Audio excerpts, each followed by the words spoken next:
I'm joined now by Rojin-Sena Cantay, who was one of the Jewish students who was attacked while raising awareness for anti-Semitism at Exeter University yesterday.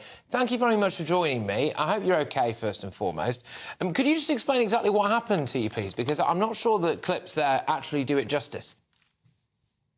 Yeah, hello. Thank you, firstly, for inviting me on tonight.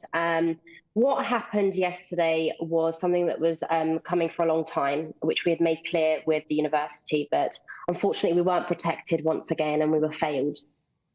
Yesterday we were we had a camera on campus stall to combat misinformation on campus, the first time since October 7 that we were making a public appearance.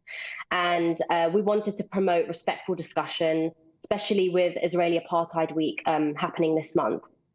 And we were met with hostility, anti-Semitism. We had abuse, both verbally and physically, with juice thrown at us over our Israeli flag, which ended up hitting myself and my friends as well. And it was just lots of violence with a big crowd. So you were sitting there with the Israeli flag, trying to raise awareness for anti-Semitism, and a crowd gathers around you. They're all shouting, swearing, dousing you and the flag in juice. What kind of things were they saying? What kind of... I mean, we are post-watershed, but, you know, I'll just keep it relatively clear. What kind of stuff were they saying?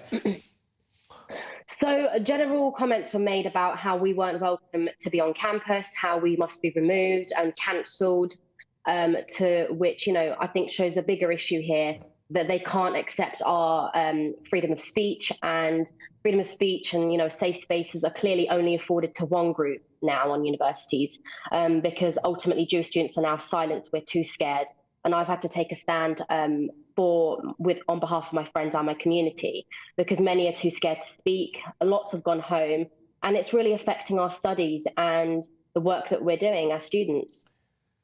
And is this an isolated incident, or are you seeing more of this? You just say there that Jewish students some of them have gone home. They've had to go home because of the fear.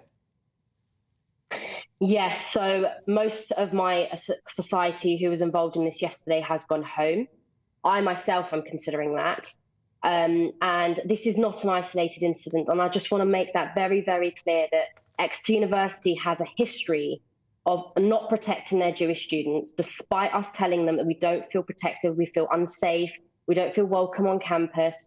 There has been professors since October 7 actually last week, denying the rape and sexual violence that was inflicted on Israeli women on October the 7th. Straight after October 7 in November, there was a professor who gave a lecture about how Hamas wasn't a resistance movement, and how they were a resistance movement, not a terrorist organisation. Yeah. Sorry. And I think there's a clear correlation here between what's being taught to these students at Exeter and then the anti-Semitism that we're faced with. And ultimately, I think everybody needs to be asking the question to what the University of Exeter is teaching their students on Zionism. Absolutely. Is it balanced? And are these students being educated to hate? Because that's exactly what we're feeling at the moment.